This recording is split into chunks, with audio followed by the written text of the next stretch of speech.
Like, I am done with any sort of rumors about Sebastian Bach getting together with Skid Row again. He always just kind of sought the controversy, and it kind of like turned me off. And I don't want an album that is only about good times and only about shitty times, because that's not Right. what my life is about.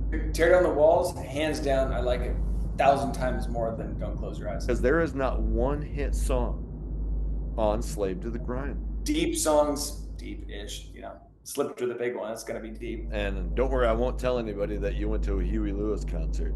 The 91 sounds and looks really good on Europe. Was it last summer or the summer before? Anyway, they are phenomenal. Ooh, fucking bubbles. I have no problem saying I hate grunge. He's at work. I'll swear for both of us. Also, Stevie Rochelle was way cuter than Brett, so come on. And it's not for unlawful carnal knowledge. Everyone knows it's the fuck album. And one of my favorites, Horny Son of a Bitch. Yeah. Dude, you guys picked the wrong fucking single. This is the long lost Def Leppard album. Could a grunge band ever make a happy song? Fuck no. The more I drink, the more I smoke, and the better she looks. I completely dispute the claim that grunge was more real than hair metal. No. Fucking Confetti agrees. Look, I came here to do two things: chew bubblegum and talk hair metal. And it looks like I'm almost out of bubblegum. Welcome to the Hair Metal Guru. My name is Anthony. They call me the Guru. And today I got my good friend Ryan back for an episode that I'm going to tell you, it caused me a lot of pain and suffering, because we were tasked with coming up with the 20 greatest hair metal albums of 1991. And I tell you, as we're getting ready to do this episode, I still have albums that I'm like, how can I keep that out? Anyway, Ryan, welcome to the show. How do you feel about coming up with the 20 best albums of 1991? I'm right there with you, dude. I mean, tough, painful. Like, this is still a killer year for hair metal. Nothing really changed. The Rippers still looked the part. They had a little less makeup, but they dressed and sounded and looked the part still. But things were getting harder and faster, and kind of paving the way what it's going to be in the next year and two to come, which I really love 92 and 3. So that's that. But I'll tell you what, dude, I have no problem saying I hate grunge. I've I've always hated grunge. I lived this movement as a young man, and the little shits that were into it were just that. They were little shits that looked they looked like the homeless little losers on stage that they idled. You know what I mean? It's just their baggy clothes and their shitty facial hair. I love being negative about this because I lived it and I hated it then, and I can't stand it now. So, also a little touche. Look who's in stadiums: AC/DC, Motley, Def Leppard, Poison. Where's all the grungy folks? Yeah. They took over in 91. Nah, I don't think so. I'm right. Like that. Were there a few grunge songs that I liked? Sure. I liked a couple Alice in Chains songs. I don't think I ever bought an album by any of those bands. And I still like I got so pissed when people would say, "Oh, finally, we have musicians singing about real things." I'm like, you know what? All a grunge band could sing about is depressing and bad shit. Hair metal bands could sing about problems in relationships. Faster Pussycat had House of Pain. Could a grunge band ever make a happy song? Fuck no. No, they could never say, "Hey, you know what? There is some good parts of life. Here, let me tell you some things that are awesome." They can never do that. So No. I completely dispute the claim that grunge was more real than hair metal. No. Fucking Confetti agrees. So Yeah, and not at all. And yeah, like I said, I don't mean to kick it off negative. And Alice in Chains is my example as well of like the one band that I actually did like. And it's because they were much more hard rock than grunge to me. And they were a total glam band like 3 years before. But anyway, regarding the list, it was, definitely painful narrowing it down to 10. these killer years, they 90, all the 80s and then into the early 90s, they could support like a top 20 list from the both of us. Shit, But yeah. and also my list could be jumbled around in any order really, and it would be equally number 10 to number one. So what a great Uh, year. for any of these, the 93 to 95 that you and I did, the 1992 I did with Brian, for I mean, at Yeah. least so far, any of these could have a part two because there's Yeah. so many great albums. Okay. Yeah. Um, my little framed thing today. This is a 1990 Billboard magazine ad for AC/DC's Back in Black. Has all their tour dates from Canada and in the USA. And then because this album was blowing up, they're like, hey, we have other albums you can buy. Yeah. So all the way through Highway to Hell. So I worship this album and I hate the fucking light, but there you go, some vintage AC/DC and one of my favorite albums of all time. Very Before, cool. yes, thank you. Before we get into it, hey, if you like this kind of stuff, a subscribe, like, comment, and I have memberships, which you get some extra benefits, unreleased videos. But whether you do that or not, I just appreciate that you're here. Okay, with that, the best, in our opinion, 20 albums of not only hair metal, hard rock, heavy metal. We don't discriminate here at the Hair Metal Yeah. Geek. So with that, Ryan, what is your number 10? Okay. Yeah. Like I said, this could be a number one very well, but I'm going to kick it off with a giant of a super group called Shadow King. And Shadow King was Lou Gramm, Vivian Campbell, and Bruce Turgon. And another one where you just press play and let it go. The album is full of catchy rippers, ballads included. It was a very short-lived project. Only one album was made between Vivian Campbell doing River Dogs and going into Def Leppard, and then a reunited Foreigner with Lou Gramm, who also put out a really cool 91 album with Johnny Edwards, who was previously of King Cobra 3 fame, which I love that album. And I'll actually mention him again in my next ranking. It just kind of happened to work out that way. But some of the songs to check out if you're not familiar with this album is What Would It Take? Anytime, Anywhere, which is Lou Gramm hitting that feverish pitch and he stays there. You Don't Even Know I'm Alive, Danger in the Dance of Love, and This Heart of Stone. And as a little bonus, um, Bruce Turgon is the bass player, and he's Lou Gramm's kind of right hand man in the revamped Foreigner and his solo stuff. But he's got a really killer solo album called Outside Looking In. Really cool vocalist, great musician. It is streaming. That's a ripper people should check out as well. Before this isn't Charlie. Charlie's at the farm with her puppies. So the family was like, "Oh, would you like to bring Ridley home for a month?" So this is Ridley. All Ridley right, is really. connected to Charlie, and she's about a year and a half old, and she doesn't have very many boundaries, do you? Yeah, 'cause Oh, you're all over the place. So anyway, the dog comes up. It's Ridley. I all wish it right, was new Charlie. famous dog. Yeah. Okay. Hey, so I have that CD and a lot of people talk glowingly of it. I need to revisit it because it's Mm, been a long time. Um, but Lou Gramm, I mean, geez, that guy can sing, and I'm a big Foreigner fan. yeah. So and Vivian Campbell on guitar. So I heard they only played one live show. Oh, And okay. Yeah. and I think the record company was kind of like, I don't know if this is gonna go anywhere. So I think they kind of pulled the funding and all that shit. Yeah. I mean, that album is at least online talked about in glowing terms. So Mhm. I need to revisit it because it's been a while. But yeah, I hear great things. I think that live show is on YouTube, and it's pretty impressive. Also, oh yeah, I was listening to a Lou Gramm interview, and he was talking. He talks very fondly of this band, and he said that there is a bunch of kind of cutting room floor stuff that could see the light of day someday. And Right. that would be really cool. 'Cause, I mean, it's a lot of the stuff that I think was probably used in Mr. Moonlight. So anyway, great Yeah. album. That Mr. Moonlight album was actually very good, just came out at the wrong time, but Yes. anyway. Uh, Imagine that. okay. All right, good call.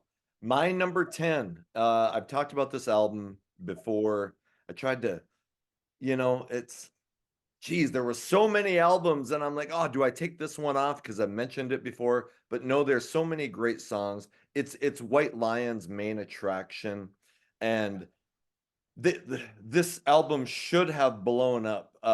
It it made one of my videos because we were talking. I think it was Metal Mike and I were talking about how Big Game was a flop, and it was. There was a couple good songs on it, but White Lion blows up in '87 with the Pride album.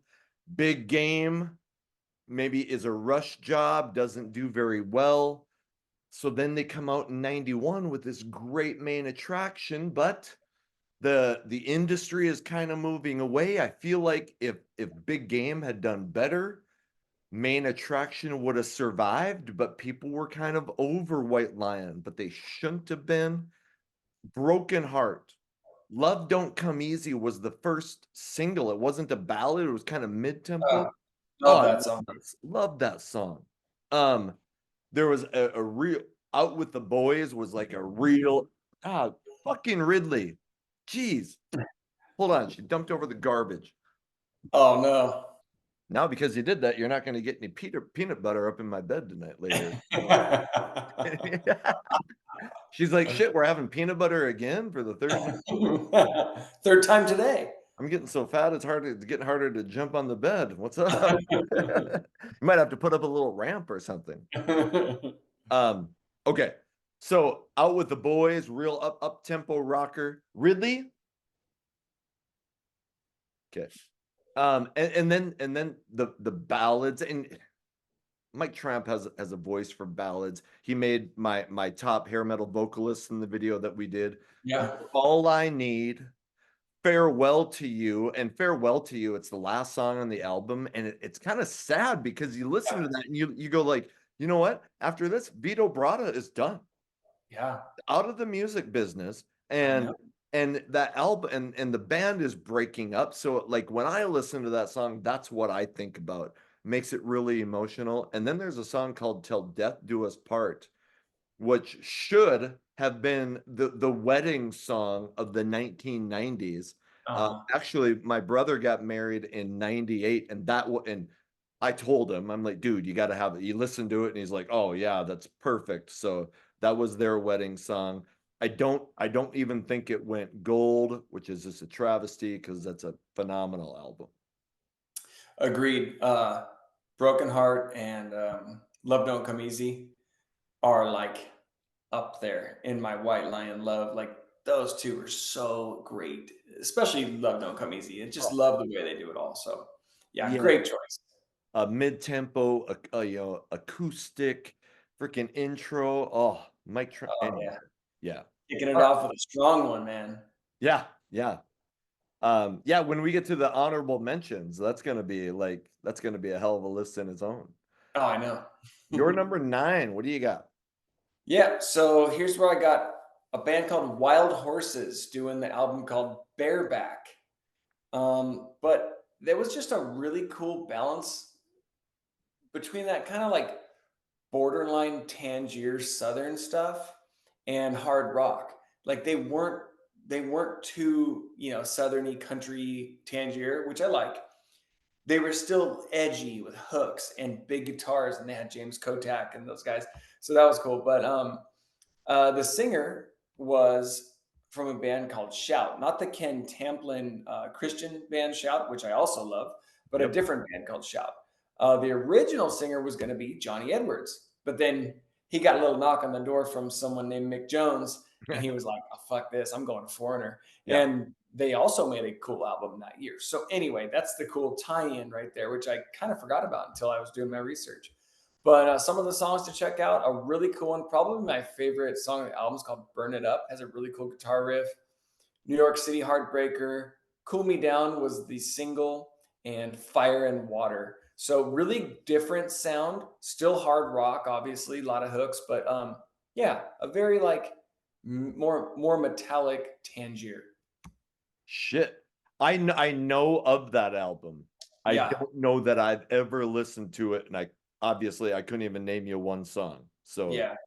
now You I'm know, excited to listen to it, but yeah. You know the band Eyes with Jeff Yep. Scott Soto? Yep. So they had that song "Calling All Girls" as their like kind of one and only single, and that was kind of a bad choice, I think, because they were a lot deeper and better than that. Even though I love some catchy girls, hard rock, cars, partying music, obviously, I think that song was probably a bad choice. As was "Cool Me Down" for these guys' first single, because there's several other rippers on there that I think would have stood up better. But anyway, beside Yeah. the point. Oh, there's so many albums that I'm like that bombed that I'm thinking, dude, you guys picked the wrong fucking single. Like there's a much better song that would have captured a bigger audience, you idiots. Oh Or yeah. usually the record label. I mean, sometimes the Oh record label has the band involved, but yeah, I'm right with you. Okay. All right.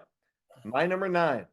Oh, uh, just talked about this band in our 93 to 95 episode. Man, and they're still out there doing it. A phenomenal live band. I'll be honest, I haven't given their most recent albums the biggest chance. I should. It makes me feel like a bad fan, yeah. but it's Tesla's Psychotic Supper. Oh And good. I worship their 1986 debut. Holy shit, that thing is full of great songs. The Great Radio Controversy had a huge ballad, and that's a really solid album. They had the acoustic album, and then Psychotic Supper with Edison's Medicine, Song and Emotion, maybe my favorite song on the album, and it was also a single, Call It What You Want. Uh-huh. I mean, you've mentioned that they had toured with Def Leppard. Well, they wrote this tribute to Steve Clark uh, called Song and Emotion that Yeah. is just phenomenal. So Yeah. I feel like like when I look at Tesla's career, I'm surprised because I don't know that they ever had an album go multi-platinum.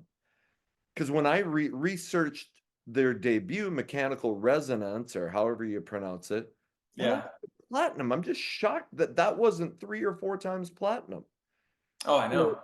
that they were always like right underneath the superstars, underneath the Poisons, the Cinderellas, the Motleys, the GNRs.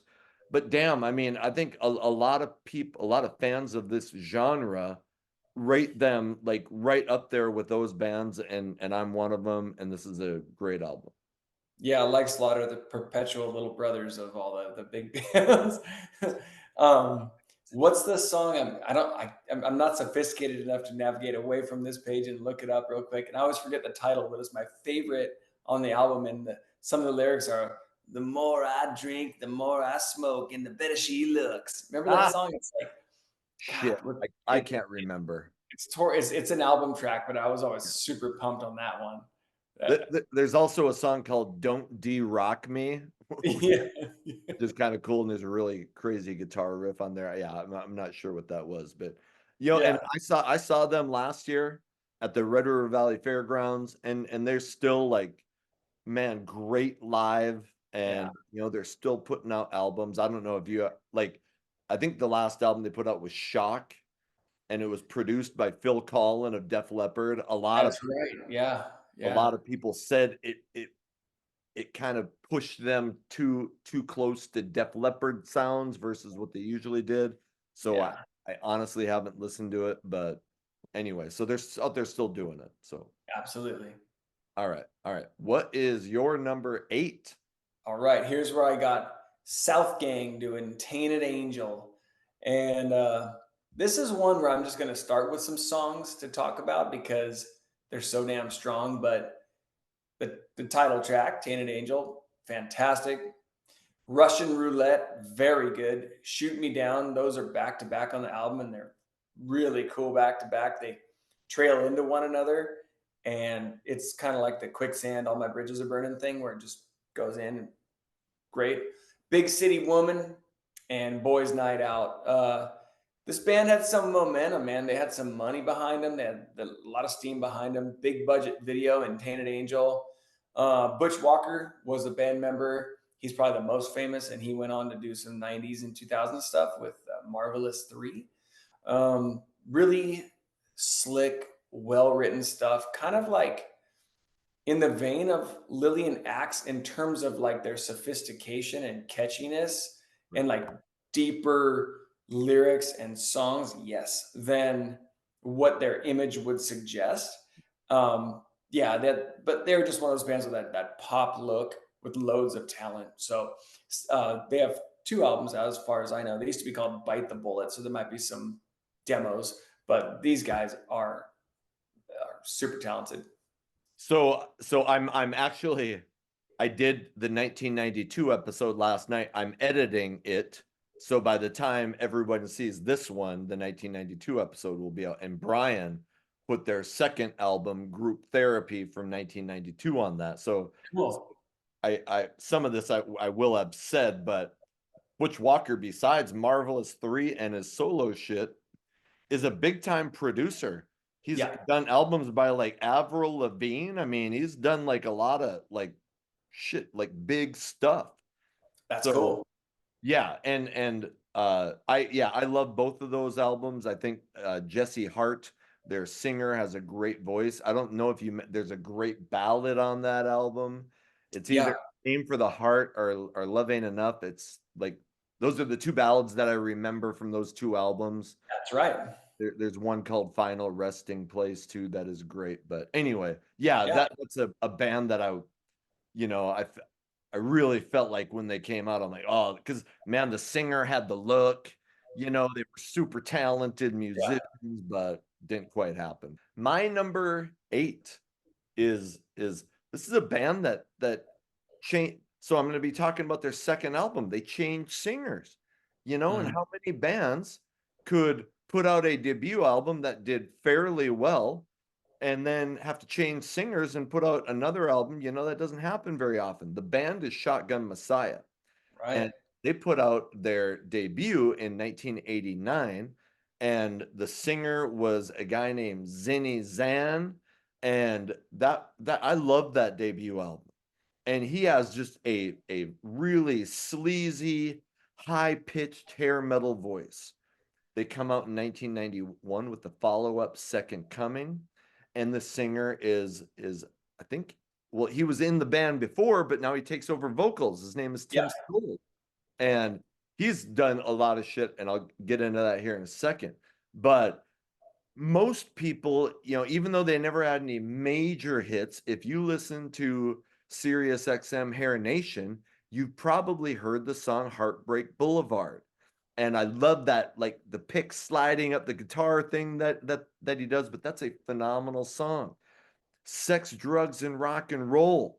That just screams hair metal greatness right there. Uh, Red Hot, I Yep. Want More, and then there's a true ballad called Living Without You. Now, Tim Skold doesn't have like this super amazing, it's kind of a gritty, rough voice, but this ballad, Living Without You, it just works. And then there's kind of almost a ballad, almost mid-tempo song called Free, which is amazing. I think both the debut and Second Coming, they never went gold, but they were probably albums that sold around 400,000 copies. Later, after that album, they took a more industrial turn. Tim Skold is known, like, he was a part of a project called KMFDM, Hmm. really industrial metal. So they were kind of sneaking that way. But man, these first two albums and Second Coming, especially the one for now, great albums. I love it, and I was this close to putting it on there, and I booted them off for something, but all the songs you mentioned are the ones I would have, and I think Nowhere Fast, is that on this album or is that on the first? No, that's on the first album, I think. There was one other one on here that maybe Anyway, but dude, what a solid album, Heartbreak Boulevard. And you're totally right about the ballad, dude. Like having him sing the "If There's a Tear in My Yeah. Eye," it's like it's he does it perfect. Like you don't even need Zinni, dude. Like I Right. like that dude's voice a lot. Don't get me wrong. Totally. On the first album, it makes it really stand out. They do that like Beastie Boys thing a lot, but like um Tim's just got a voice that like I was totally pleased with that album. I don't think they needed him. Absolutely. And it's it's not very often that like I love both the albums and Yeah, usually it would be easy to say, okay, hey, that's my dude.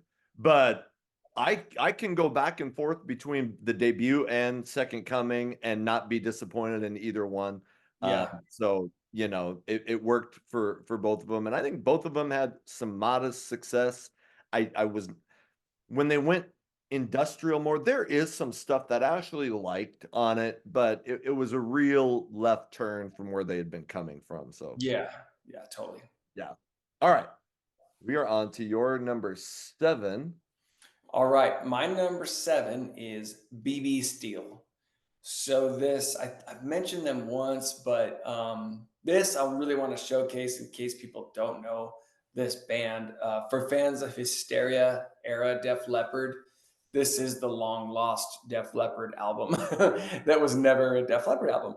But Phil Collin produced it, and it's very obvious he sings backup vocals throughout the album, and I'm not sure he's credited, but he gives it the exact Mutt Lange sound.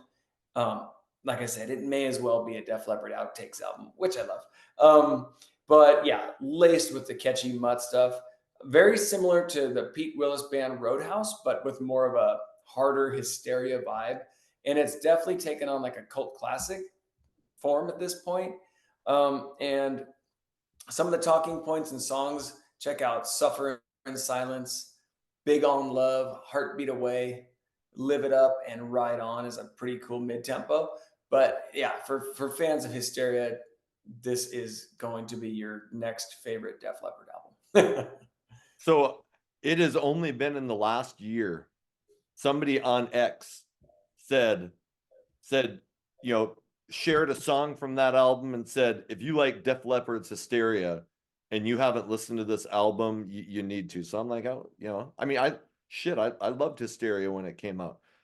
Clicked on that and I was like, what the fuck is this? It is Hysteria Part Two. And I don't mean that in a bad way. Like some people get all like I don't know what the word but about people who sound like other bands. Oh, oh, you're copying and you shouldn't do that and you should come up. To me that's paying tribute. Like I fucking love Rhino Bucket. We've talked about them. They have an AC/DC sound to them. To me, they're paying tribute. So Yeah. is there a way to be a direct copycat? Maybe, but anyway, that yeah, you're right. That album, it sounds like Def Leppard. It has that same production. It is phenomenal. I'm not pissed that they came out and did and with Phil Collin producing it, what were you expecting?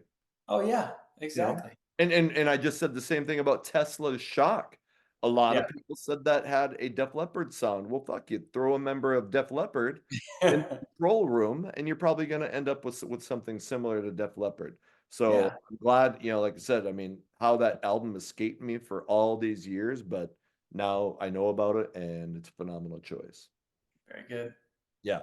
Okay. And I want to buy it because I listen to music on YouTube usually, but I Yeah. still like when I find an album that I love, I want the CD for Oh some. yeah. That's just kind of how I am. But Yeah, anyway, totally, dude. Yeah, you should. my number seven.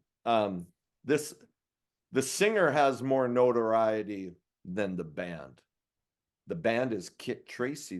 The album is called No Rules. Well, the singer's name is Steven Sharow, and Steven Sharow was in the running, at least from what I hear, to be the singer for Motley Crue when John Corabi came in. And I loved the Motley Crue 94 album. I would have loved to hear what Steven Sharow did because this album, No Rules, is fucking phenomenal. And half of what makes this album great is this dude on vocals. Like he has a really unique voice. Like there's a song called You're So Strange, and which has that's to me kind of a similar to title to an old Doors song, People Are Strange. Right. And when I hear that song, I'm like, oh, he kind of has this deeper, darker Jim Morrison thing going on. And then you get the title track, No Rules, which is just a foot stomping, fist raising, rocker, kind of in the vein of your Youth Gone Wild, No Rules. I don't, is Yeah. phenomenal. Then they have one of the coolest covers, and shit, did this make? I think it did. I can't remember if this made our covers episode. If it didn't, it shouldn't. It should have. They do a cover of Simon and Garfunkel's Mrs. Robinson. Hmm. It's rocked up and epic. And then there's a really cool, almost a ballad, almost mid-tempo song, a lot of acoustic guitars in it called Big Western Sky. Fucking love that song. 1991, some of the band there, if you were already established, you could still do big things in 1991, but a Yeah. brand new band, 1991 was getting a little too late to the party. I think that's what happened with Kick Tracy. Their Yeah. singer also tried out for uh Velvet Revolver. Oh, really? Yes. And when he came in and was showing them some shit that he wrote, it was like a stripper song. And the band is like, fuck, we're not doing stripper songs. So he didn't make it. But anyway, I Ah, wonder what he's doing now. So that's Steven Chiro, and the band is Kick Tracy.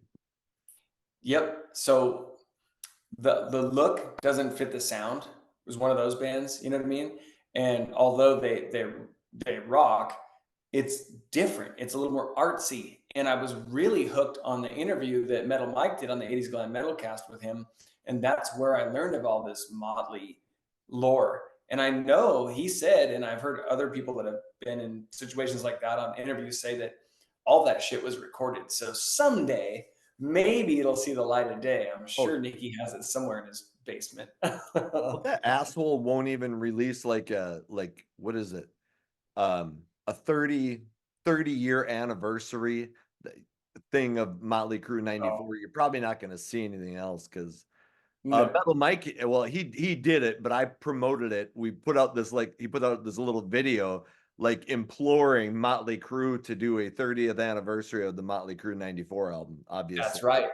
Obviously it didn't work, but yeah. So No. anyway, Kick Tracy, No Rules. Go check that shit out. Here we are. Take a little tour through the good old Go. cockpit. The cockpit. There, Yeah. oh, not just a clever term. Yep. Some Cockpit. of the Hey, old hey, stuff. I'm trying to stop using so much sexual innuendo in my videos, Oh, but why? but it's hard. It's oh so hard. Oh, I like what you've done there. Well, there Here we we are, live from the firehouse. That's why I'm in such a funky little there, dingy room over there you here. go. But Ryan's freaking I salute you, man. Thanks for choosing a career that is helping people. That's awesome. We are on your number 6. What do you got? all right. So, yeah, here we go. This is where I got the big boys here. I got Van Halen doing For Unlawful Carnal Knowledge. So, definitely my favorite Sammy era album. I almost considered it a comeback because OU812 was such a album to me, although it had one of my favorite songs by Sammy and Cabo Wabo on there. I don't love the album. There's a few that I could do without. But anyway, that aside, this was really Eddie showing off. Sammy's vocals were spot on and perfect. There was a huge drum sound as usual. And they had the beardless Michael Anthony as their secret weapon. Finally shaved that thing. But they had a super successful tour, went on and on forever, multiple nights in cities here and there. Great live album promoting this album and tour, and some really cool opening bands. They did have Alice in Chains, they had Vince Neil Band, and they had Hardline. And so Some of the songs that, I'm sure there's not very many people that don't know these songs, but Pound Cake, Run Around, The Dream Is Over, Top of the World, 316. There's only one song I could do without, and it's Man on a Mission on this album. Like, I can't stand that intro guitar riff. But Right. other than that, this is my choice Sammy album, and a big one for me. Yeah, that was a huge album. And just as you were going through those songs, I'm like, fucking hit, hit, hit. Like, holy shit. I Um, didn't even say Right Now. That was on there, right, right. Um, so I was always more ambivalent about Van Halen in the 80s. I liked the shit that I heard on the radio.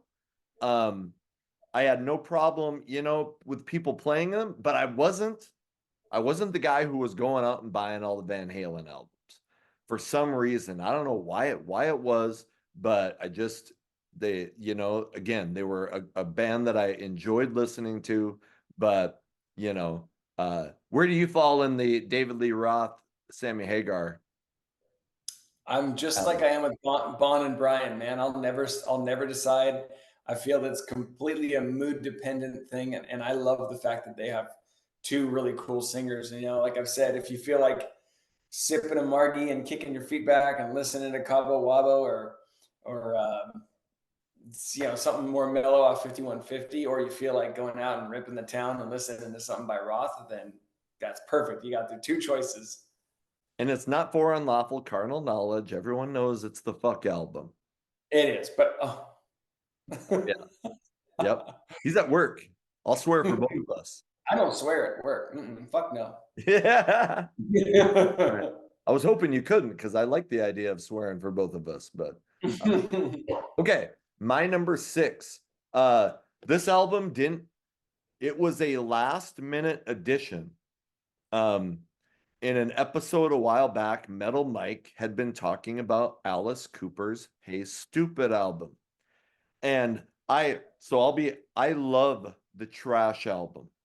Me too. Had a huge hit with Poison. I remember then Hey Stupid comes out and a lot, we were jacked about it. I bought it right away and I kind of put it away and have not revisited it in years. So Metal Mike is talking about it the other day and I'm like, so just today, like I'm getting ready for this episode, I'm like, I got to go revisit that. So I'm listening to it and I'm like, holy shit. Holy shit. Oh, fuck, I forgot about that. I've said this before, sometimes you love an album, but you put it away and you have so much music to listen to that for one reason or another, it just doesn't pop back up until Yep. something happens like Metal Mike mentioning it and me going, I'm going to revisit it. So the first single, Hey Stupid, it's good. I don't know if it's great, but it's a solid rock song. It wasn't going to be like Poison was. Poison was a massive hit. Yeah. But then you get Dangerous Tonight is a great song. Feed My Frankenstein was used on Wayne's World, wasn't it? Yeah. Yeah, it Yep. was used on Yep. Wayne's World. Wind Up Toy, which is kind of a fucked up song about a kid who's like in an insane asylum, and Yeah. about his parents, like all I have are my toys and the animals on the floor. But where this album and sometimes Brian from the Hairband Basement gives me shit because I'm a ballad guy, and so I fucking love ballads. There are Yeah. 3 phenomenal ballads on this thing. Burning Our Bed, Might As Well Be on Mars when the chorus explodes, like holy shit, and then Die for You. So I count like 6, 7 songs that I think are phenomenal.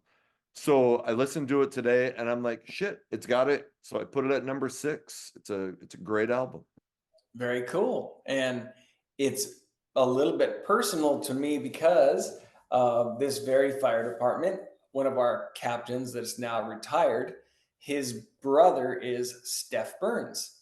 And Steph Burns played in a lot of bands, but he was in Y&T, um, Huey Lewis, Alice Cooper, and he was in the Wayne's World movie during the infamous "We're Not Worthy" scene. We're not worthy! We're not worthy! We're not worthy! And on stage, in the Feed My Frankenstein video. So it's really cool. And I got to meet him when he played with Huey Lewis here in the Bay Area. So I totally know the album. I love all the stuff Steph Burns is on. So really cool choice. Let's kick ass. And don't worry, I won't tell anybody that you went to a Huey Lewis concert. No, Well, actually, I'm kidding. And I really like Huey Lewis, so I'm not. I'm such a secret undercover Huey guy. Fucking the sports album, man. Everybody, I can still listen to that shit. That's awesome. All right. Okay. We are on we're on year number 5. Yeah. Cool. So here's where I got Europe doing Prisoners in Paradise. And by far my favorite out of the Europe catalog, even though I liked the previous albums a lot. And they were right there for the times in 86, 88, and then the 91 sound. The 91 sounds and looks really good on Europe. I think they came away from the poodle look and they went to the more, button down shirts and straighten their hair, but they still had the look.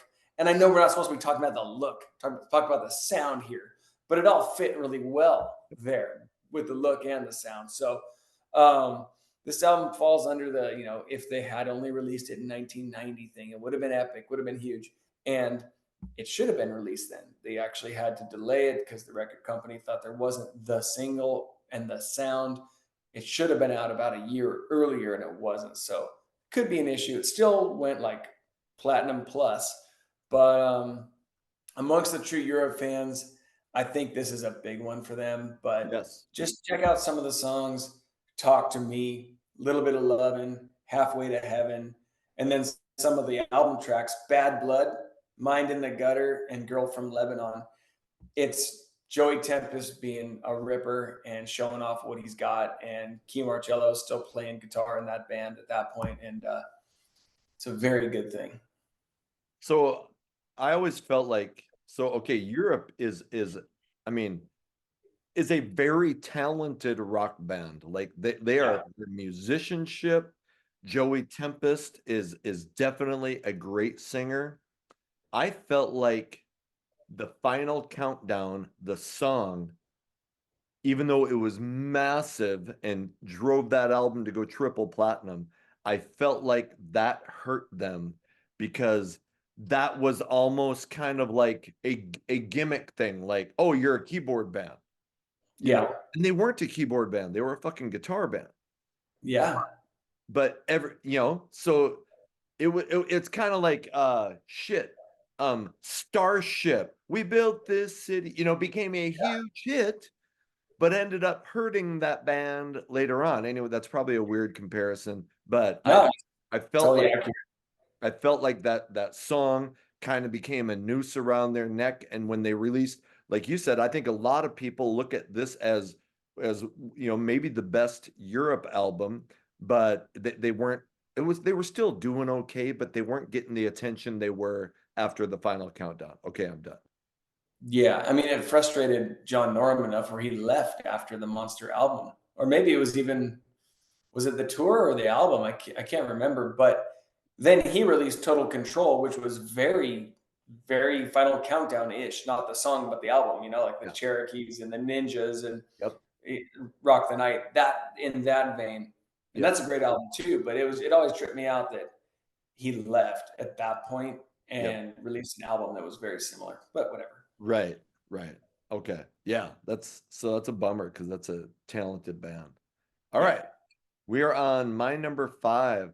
So I heard about this band first of all, like reading an article about them in Metal Edge magazine, and Nice. the singer Stevie Rochelle was doing like a song by song, description of all the songs on their upcoming album called What Comes Around Goes Around, and I remember him talking about the song I Hate Kissing You Goodbye, and he said it's like a combination of Wanted Dead or Alive by Bon Jovi and Motley Crue's Home Sweet Home. And I'm like, fuck, I love those songs.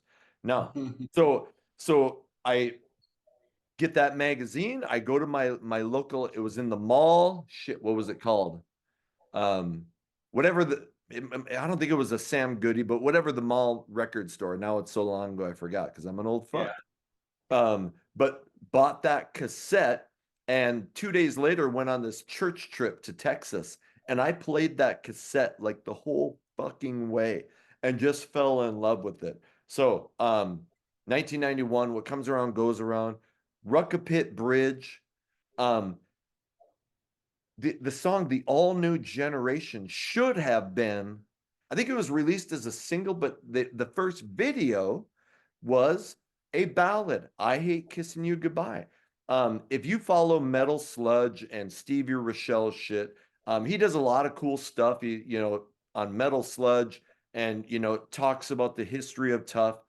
And so the All New Generation was supposed to be the single, but radio stations were saying, "Oh man, we love the song I Hate Kissing You Goodbye." They make it the first video.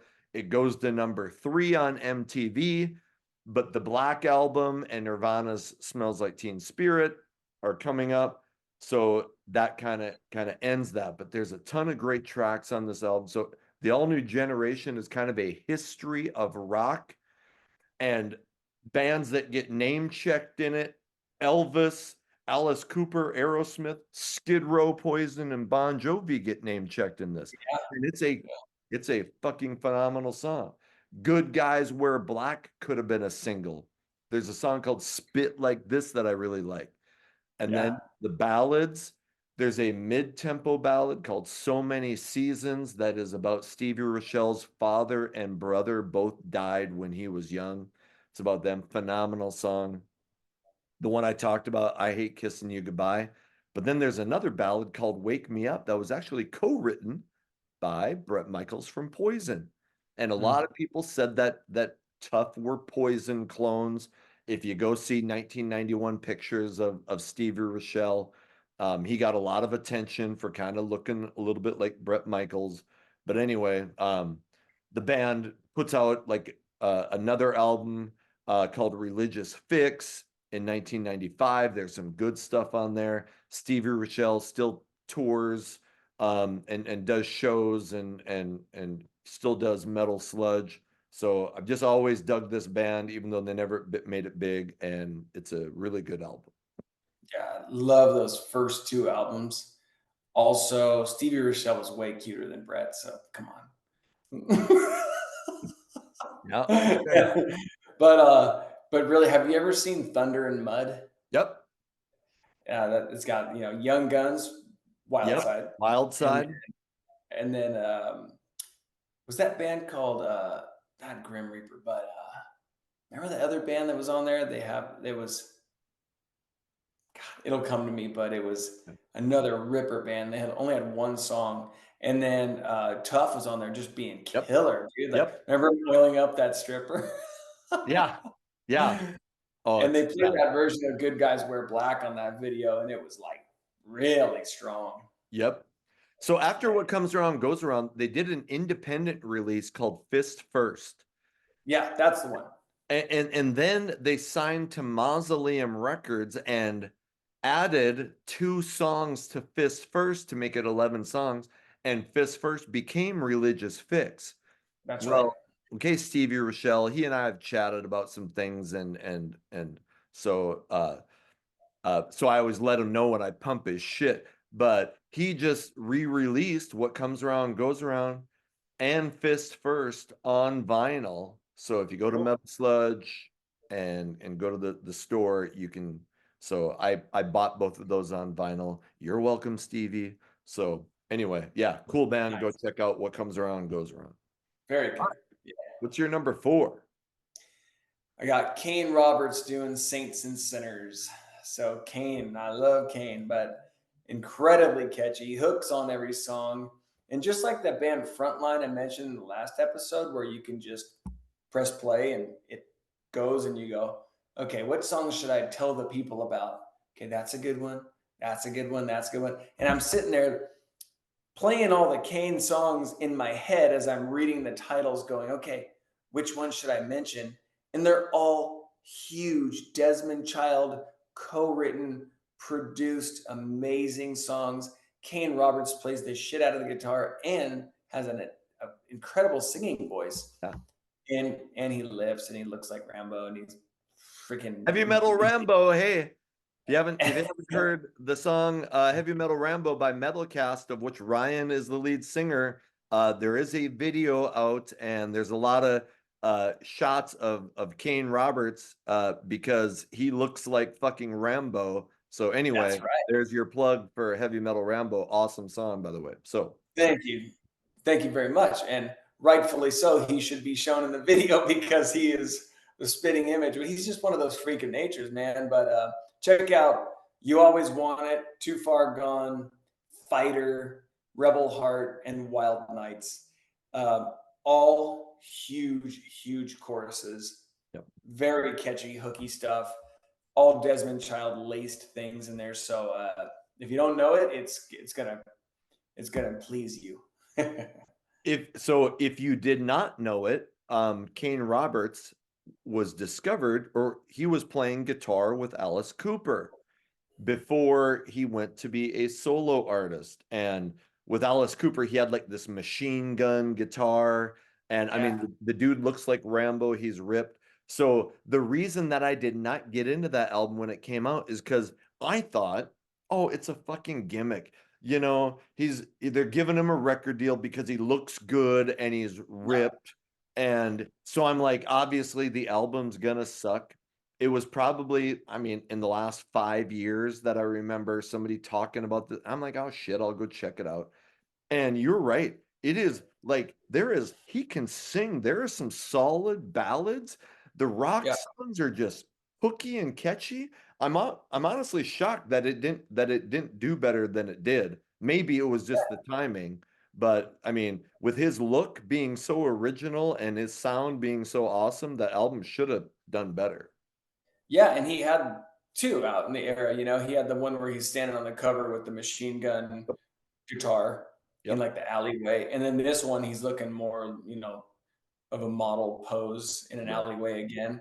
Yep. But yeah, they're both great. Those first heyday albums of his, and then he's done a lot of stuff into the '90s too that was pretty true to form. So Yeah. Kane's the man. Yeah, go check that out because that's an album that I thought. I mean, there is a lot of hits, potential hits on that thing. Yeah. All right, my number four. Shit, I worship this band. Put out two albums in America, but they have put out a ton of albums in their native country, Denmark, and overseas. The band is DAD, and I think if you're a fan, you know that they were called Disneyland After Dark. But when they got their American record deal, Walt Disney had a little something to say about that. So instead of being Disneyland After Dark, they go by DAD. Well, they put out in '89, and trust me, when we get to the 1989 albums, I will have No Fuel Left for the Pilgrims somewhere near the top. But in '91, they come out with this follow up. And when I say follow up, I mean American major label record deal follow up. They had other albums before called Riskin' It All. And the I mean, this thing is they were just no frills, straight ahead, hard rock. No Fuel Left for the Pilgrims didn't even have a ballad. Now, this album, they had a couple ballads. I'm sure they were like, hey, maybe this will help us get a hit. So some songs. Disneyland Law, Making Fun of Money, Rockin' Rock Radar, and Smart Boy Can't Tell You.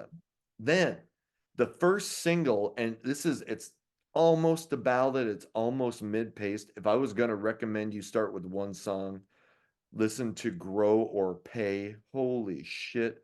It's just kind of emotional, and that song just freaking grabs me right here. Then Nice. there is a ballad called Laugh and a Half that is phenomenal. After that, the record labels like, oh, I think it sold 60,000 copies in America. So, but they have continued. They're huge, obviously, in Denmark and overseas. They still are still releasing albums. They still play big shows over there. They don't come back to America anymore. But man, for two albums, they had a hell of a run. That's killer. I must admit that I bought the '89 release and I liked it, and I got this.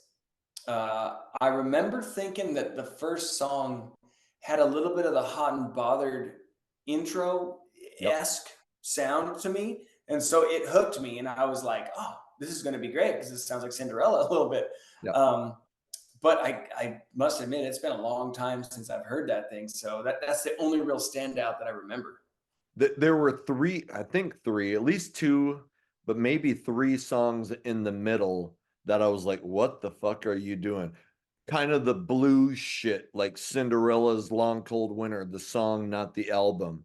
And Yeah. there's a song called I Won't Cut My Hair that is kind of like, I think it's stupid. Another Yeah. blues song, but um, I think I would pick their debut over Riskin' It All. But I mean, I go check it out again and Yeah. check out those songs that I told you about. When you get to those middle songs, just fucking skip them because they're kind of pointless. But I man, those two albums, I can't talk about them enough. So Cool. all right. We are on to your number three. What do you got? Yes. So here's where I have XYZ doing Hungry. And this is one of those where the guitar sound is absolutely perfect. And the only other like comparable guitar sounds that I always really gravitate towards are like Warren and Robin on the Invasion of Your Privacy album. There's just that cutting guitar. And then Angus on Fly on the Wall. Like I'm not a guitar player, but it's just something about those guitar tones as well as this album that really grip me. But they're just edgy, ripping musicianships. The vocals are extremely talented, very cool album artwork, and the reason this ranked way high on the list is because there's two songs that may very well be like the blueprint for melodic hard rock. And if you were to like introduce someone to what we like, I might play them Don't Say No and Feels Good. Those two songs on this album are like the epitome of melodic hard rock, early 90s, slick production, huge sound. Face Down in the Gutters, killer, When the Night Comes Down, and then Off to the Sun. So great band. XYZ's got some good stuff. The first album's great. I think this album might be better. Would you say that I'm the epitome of the hair metal podcast guy? No, I'm just kidding. I think you absolutely are. Okay. Um, isn't who wait, the singer is Terry Elius. who later went on to sing with Great White. Yeah, And he did two really cool albums with them. The second one being really cool, very yeah, much better. yeah. So I've only because I never the song the song Inside Out is an XYZ song, right? Yeah, and that's why that first album almost is like on par with this one in terms of like what do I pick? Because that song is so good and that riff is like, oh, okay, this is amazing. Okay, I'm probably gonna piss you off. I don't really like that song. Inside Oh Out. wow. And for some reason, sometimes when people have too pretty of a voice, and I feel like he kind of has that, like, Yeah. like it's so good that I find it annoying. Like I've told you a million times, I like these guys who sound like they've been snorting Drano and drinking razor blades, and Yeah. and it's not that like I like Taiketo. They're gonna come up in my honorable mentions. Danny Vaughn has a really pretty voice. But for some reason, when I hear Inside Out, I just so I could never get into that song. So I never gave the other stuff a shot. And I need to because in the last like few months, I've listened to a couple other songs and I've been like, shit, like maybe I'm missing out. So I need to revisit that album because right now I couldn't tell you anything about it. So I because you're so high on it, makes me want to check it out. Right on. Yeah, it's worth it. Yeah. So yeah.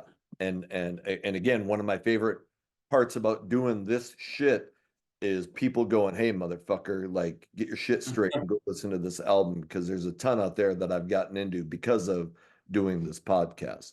Okay. Cool. My number three. My number three um comes from a band that I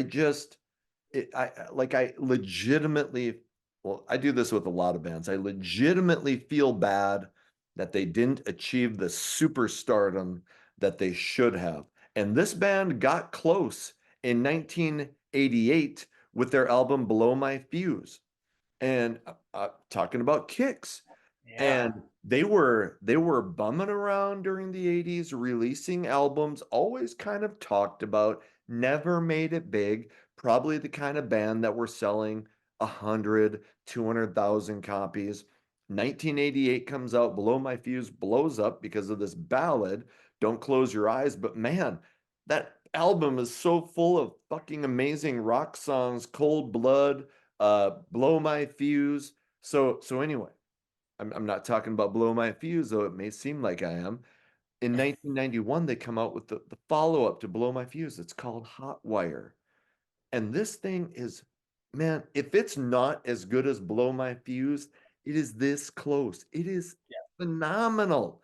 And I remember getting it when it came out and being like playing it like once and nothing grabbed me. And that's always a fucking mistake. You gotta listen to shit more than once, putting it away, and then a few years later going, ah shit, I'm gonna check out that Kicks album. Below My Fuse was great. I'm gonna check out Hotwire.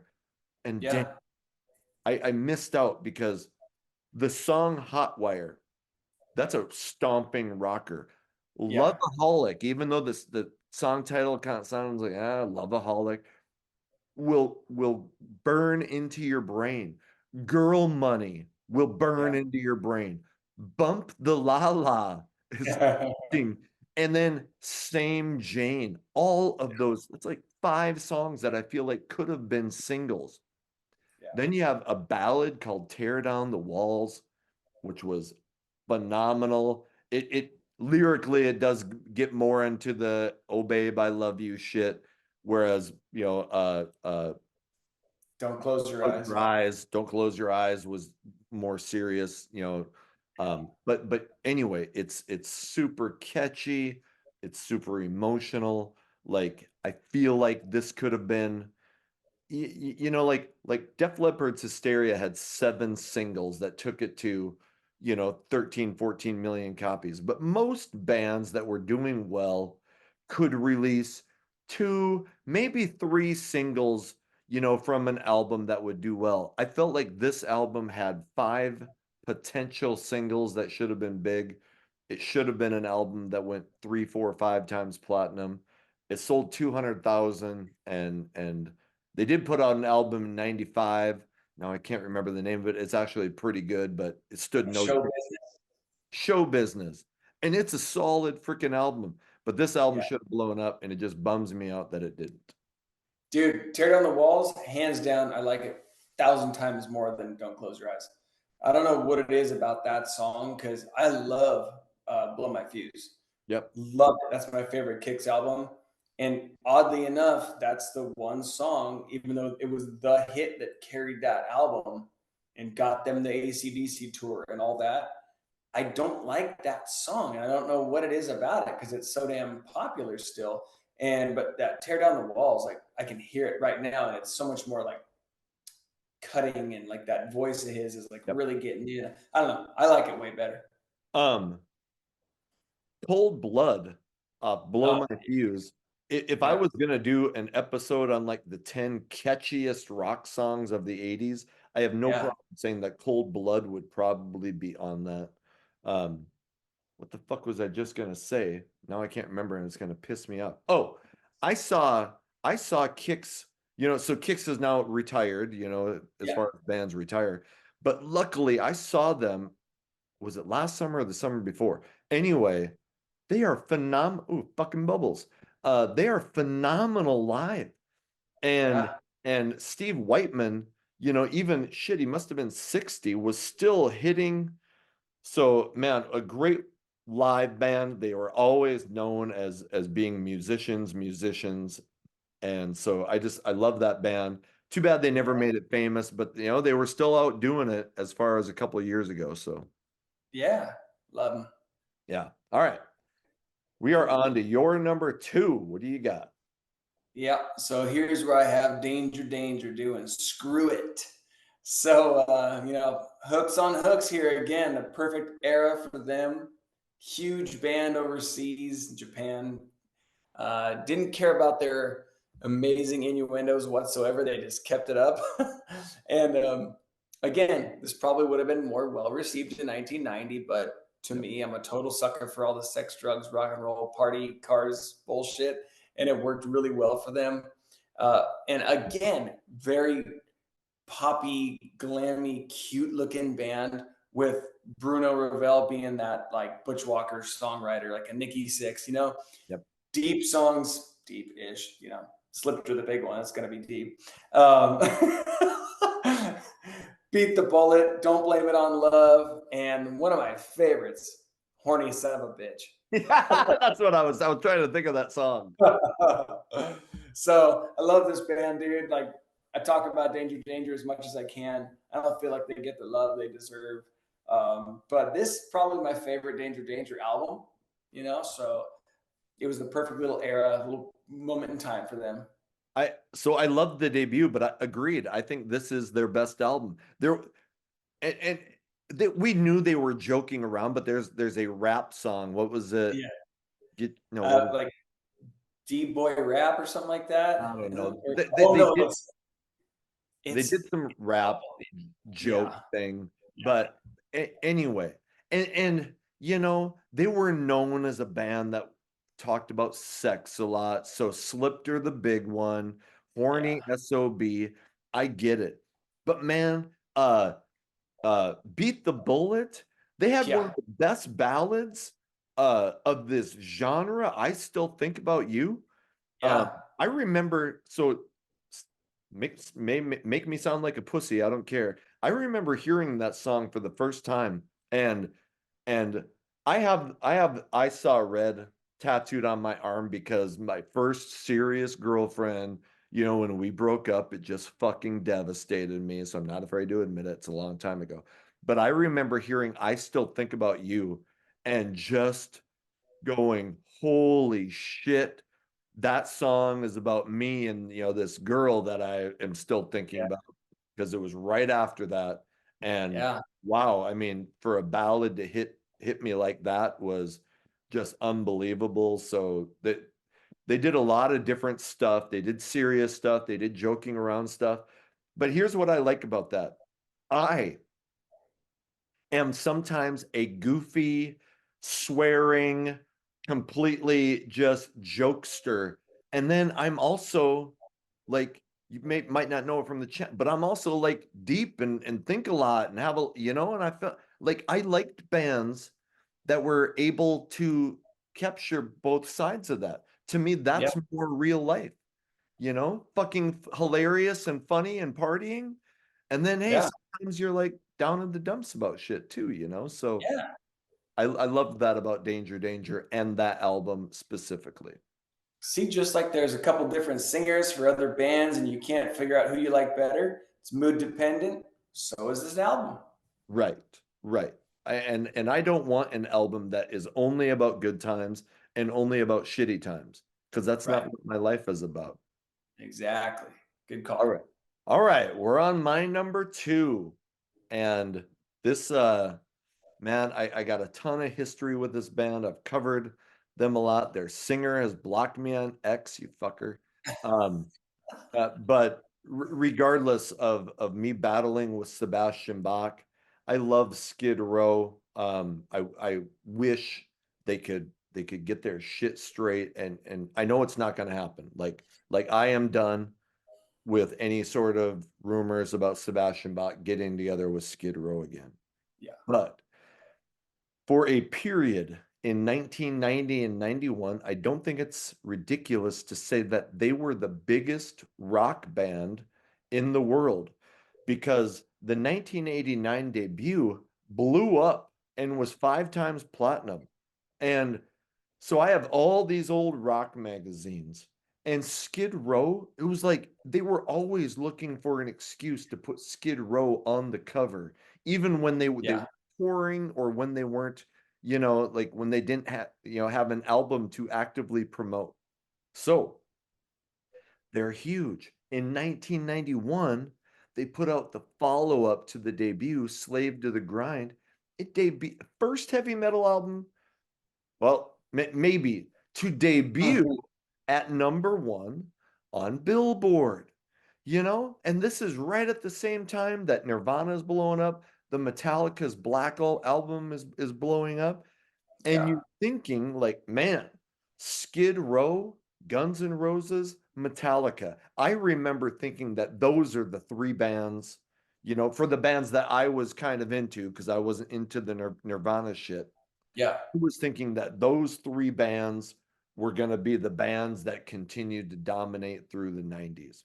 yeah, Slave debuts at number one, but fuck, you know, Uh, now when I look back on it, it debuted at number one because everybody loved the debut so much. Because there is not one hit song on Slave to the Grind, but it is a fucking phenomenal album. Definitely heavier than the first one. And I'm not somebody who's all like, oh, you gotta be heavy. Like, I like pop shit, but Monkey Business, great heavy rock song.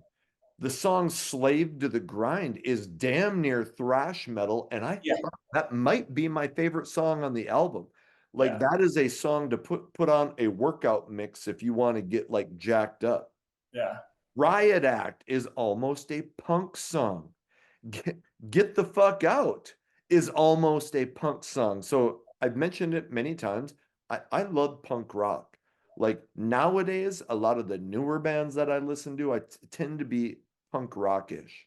So I loved that direction. They were mixing the hard rock, heavy metal with some punk shit on Slave. They still did amazing ballads, In a Darkened Room, Quicksand Jesus, Wasted Time. But again, Wasted Time, I thought would have been a massive hit. It went to like number 80 on the Billboard Hot 100. So it goes double platinum. yeah. Many people, you know, I mean, many people love the debut, but a lot of people say that Slave is their best album. Um, so I put it in my flops list. Great album, but kind of a disappointment compared to what we thought was going to happen with it. Totally. Did you watch that Paramount Plus hair metal like 5-part series? No, and I Oh, okay. want to. Okay. I heard Well, about again, it. yeah.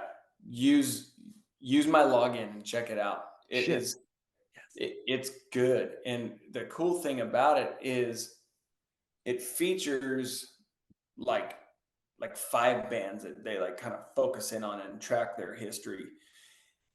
And it's crazy the demise of this band in such a short amount of time. And it all stemmed from Sebastian's behavior. Yeah. And dude, it's crazy. Like he squandered a lot because and they would have been probably still going. They probably would have been consistent. They would have had that Kiss opening slot in the mid '90s, and it was just a total train wreck. But regardless, the album's great. Like the first 2 Skid Row albums, Yep. as much as I can't stand Sebastian, like I love his voice. He had a interesting look back in 89, 90. Um, but like I said, it's kind of like Axel, where his attitudes like just kind of ruined it for me because he was such a he just was. I don't know. There's so many guys out there that are so respectful and nice to the fans, and they just he always just kind of sought the controversy, and it kind of like turned me off.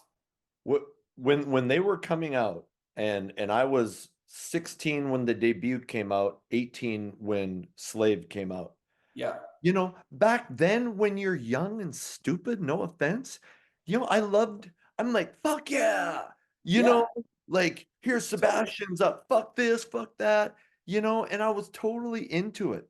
Yeah, But when you get older and you're like, okay, he threw a bottle into the crowd and broke a girl's face up. He wore a shirt that said AIDS kills fags dead. He would never shut up, and I'll put it in here. I have a clip.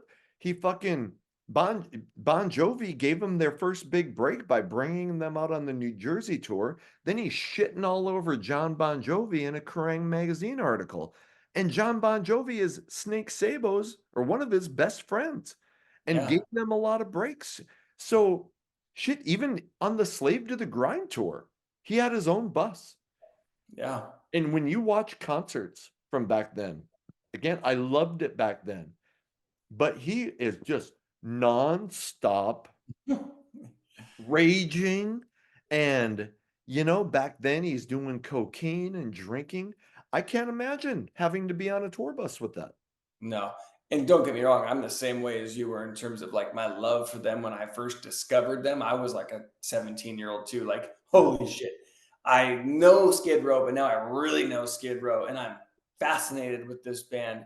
And I was super down for all the antics. But yes, as the years go on, you get a little bit, you see more of it. You go, I don't think I so. think I genuinely think this about Sebastian. He never had to grow up.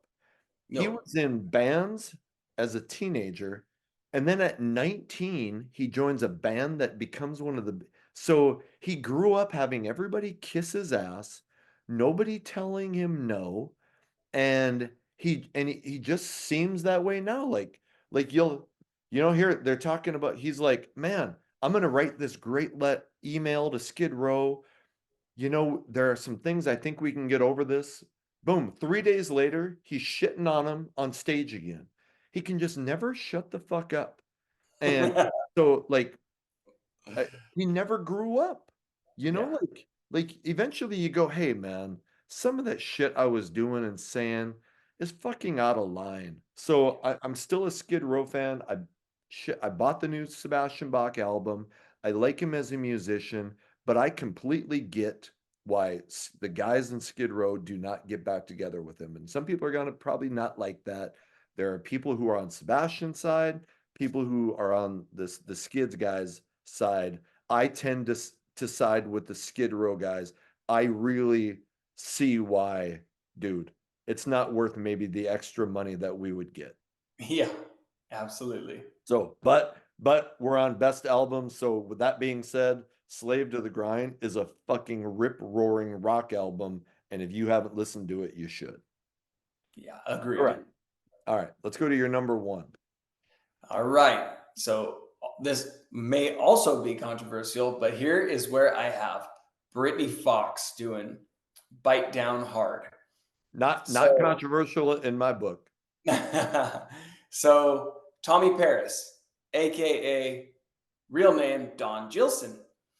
And for those that don't know the band Gilson, that was Tommy Paris's first band. Mhm. The band Gilson, the CD Gilson is amazing as well. They have two great ballads and a bunch of heavy hitters on there. So if you could find it, it's hard to find. Check out Gilson. It But it's on that YouTube. okay, exactly. So, but this is by far my favorite Britney album. It's not a kick to Dizzy Dean because I really like his voice, to be honest. I just think that Tommy had that like perfect hard rock voice. He had the rasp when he needed to. He had the deep thing, and he had the heartfelt thing at the same time. He had a little bit of everything. He's in the category of like Pretty Maids, Heavy Bones, Saints and Sinners, um, Cacophony, like stuff like that. That's like the real hard, ballsy, gritty voices that can also go super high and kind of do a lot of diverse things. So, like I said, it's too bad he wasn't the singer all the way through, but they had their moment with the first two albums, which I really liked as well. But super killer choruses, killer hard rock, songs like Louder, Closer to Your Love, Lonely Too Long, and then I love the ballad Over and Out. So this is one of those albums, again, just press play, let it go. Black and White. I mean, dude, there's these just every time I listen to it, I go, oh, I forgot this was coming next. Like, this is just, check out the intro to Six Guns Loaded, a girl walking in high heels, the cocking of a gun, and then right into it. And holy shit, that thing rips. Yeah. Man, I am so. If you had not taken that album, I would have wanted it, and if it hadn't been at the top, it would have been maybe in my top three. Yeah. Um, I worship that album, and I fucking love Britney Fox. Yeah. I did a video strictly dedicated to Britney Fox. It was called Britney Fox, a hair metal casualty. And their first album is chock full of great shit. Boys in Heat, chock full of great shit. But I rated Bite Down Hard as my favorite Britney album, Nice. and you Tommy Paris, holy shit. Yeah. Um, a song you didn't mention, a ballad, Look My Way. Oh, Yes. one of my favorite ballads of this genre.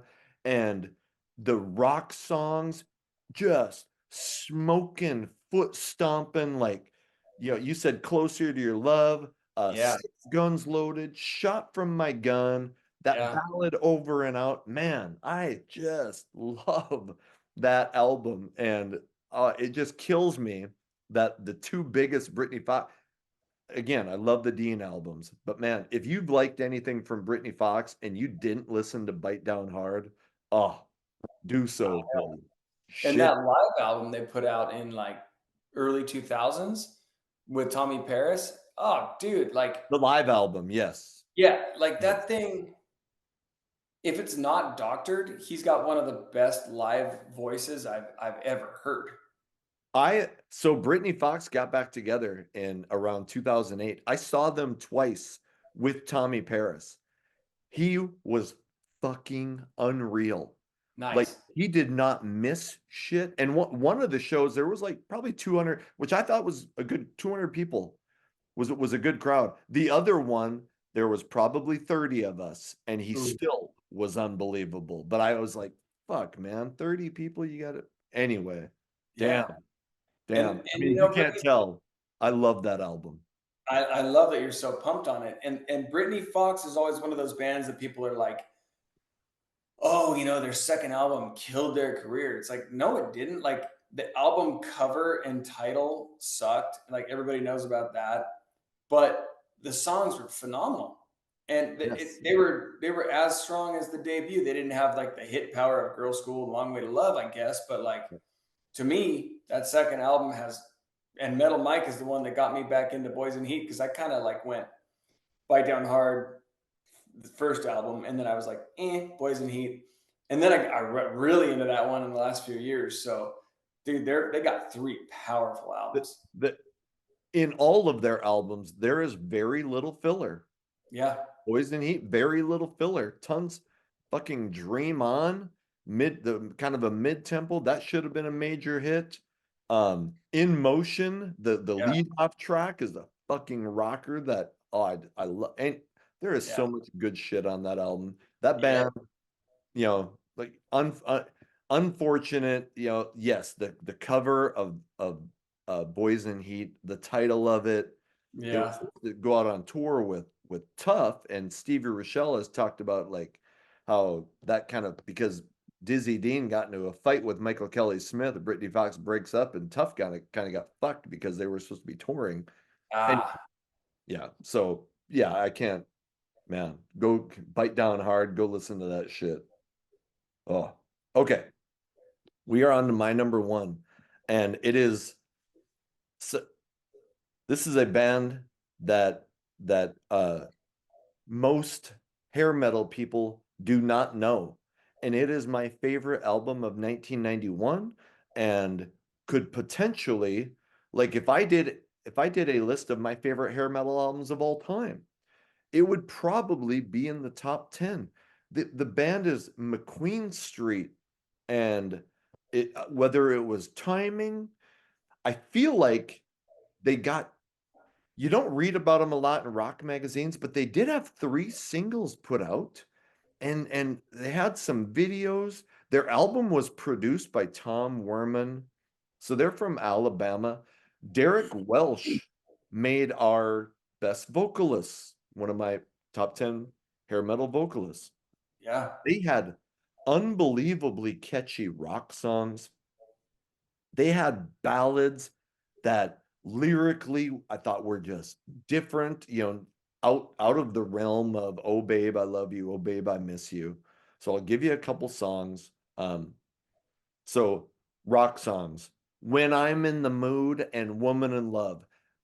even though they're amazing, yes, lyrically they were kind of the typical hair metal fare, those songs. Money. My Religion was a rock song that lyrically was definitely getting into some of the deeper stuff, like wow. And then ballad wise, In Heaven is kind of mid-tempo. The song fuck.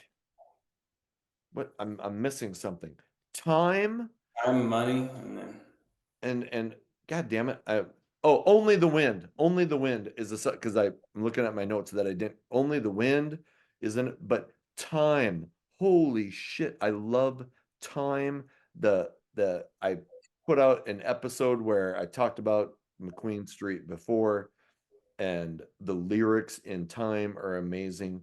Anyway, Derek Welsh has some of the most powerful, unreal vocals. Um, and these songs are just so ultra catchy. I'm just like right now, I'm just like, oh, should have blown up. And I will never be able to talk about McQueen Street enough. They did put out, so they recorded, they started to record a follow-up. It yeah. got shelved because the debut didn't do that great. It eventually got put out in 2003. It's called Two. It's pretty good. It's pretty good. But they put out a couple songs in 2020 that were recorded earlier, and one of them's a ballad, and now I can't fucking remember what it is.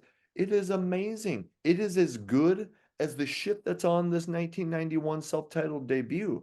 And so I'll put the title of it when I do the editing, so you'll know what song to check out. But man, I just it makes me mad. This is one of my favorite albums of all time. It's amazing. Go check it out. Dude, I bought the CD like early on in my hair metal obsession, and I really really liked it. And then I kind of put it away. It's like they're another one of those bands that had like one album really, and Yep. I was like, oh, I like McQueen Street, but I don't know them very well now because they had one album. I liked it and I put it away. And then you got talking about it again in the vocalists episode, and I was like, I gotta check it out.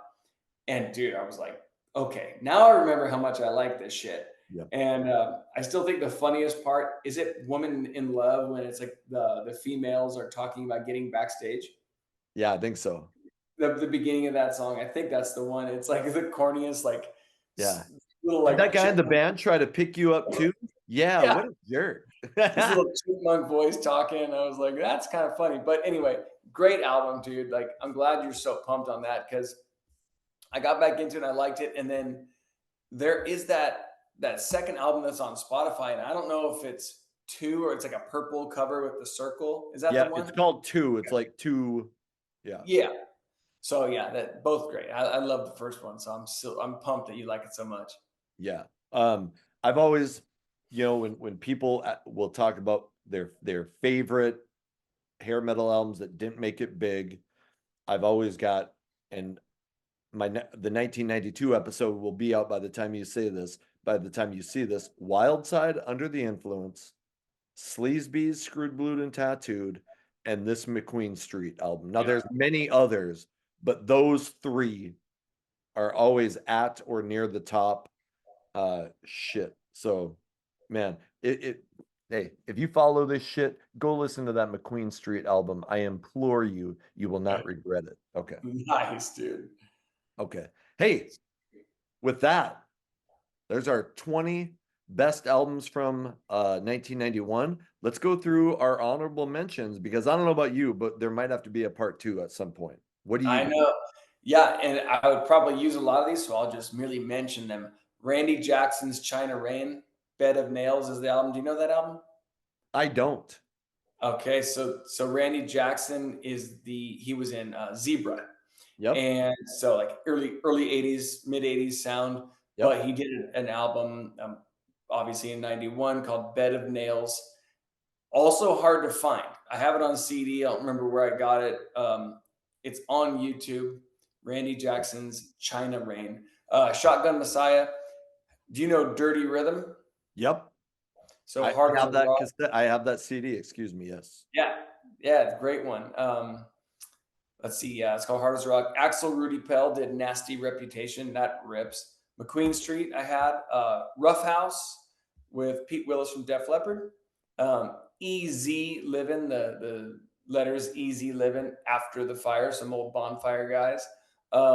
Dare, Blood from Stone. Mr. Big had Lean Into It. Yep. Richie Sambora did Stranger in This Town. He can sing the phone book and I'd buy it. Harem Scarum. And then I actually threw a little nod to Motley and Rat doing their 81 to 91 thing. Right. Tough. And two bands that are super random. Kiss of the Gypsy is one of them. Yep. And Big House is another. Yep. I remember them. Yep. All right. An album that I wanted to put in my top 10. I just didn't know what to take off. I love the Saigon Kick debut. Yeah. Their follow-up was known for Love Is on the Way. That debut album was so ahead of its time.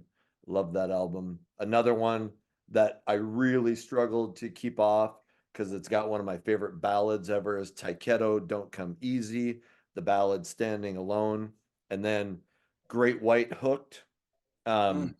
I didn't really struggle, but the Guns N' Roses Use Your Illusions are like such a big part of, but there's too much filler. If they had made one album, it would probably be in here, but I couldn't pick one of them.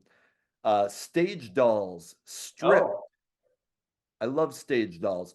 Junkyard, Sixes, Sevens, and Nines.